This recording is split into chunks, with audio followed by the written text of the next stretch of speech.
Sushi paling enak sajagat Tasik ya. Kalau kalian ke Urame wajib pesen sushinya.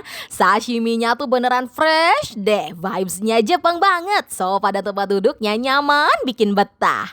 Pengen menu sashimi komplit pesan Harmony of Flavor. Ikan salmon dan tunanya juicy dan gak bau amis. Cuko idakonya juga enak nih, bumbunya pas banget. Kalau suka keju pasti bakal suka kan di Holy Cheese-nya. Lelehan kejunya gurih creamy tapi nggak bikin enek ya, yummy.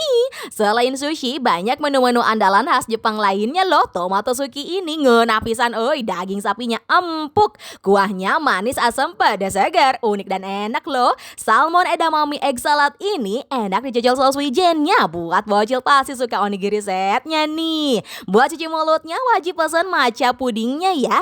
Pahit manis matchanya nagih banget. Minumnya bisa disegarin pakai yang manis-manis nih. Ada sensozeri, cendol dan sakemitsu. Kalau pengen yang netral bisa pesan teh ocha dingin free refill. Itadakimasu.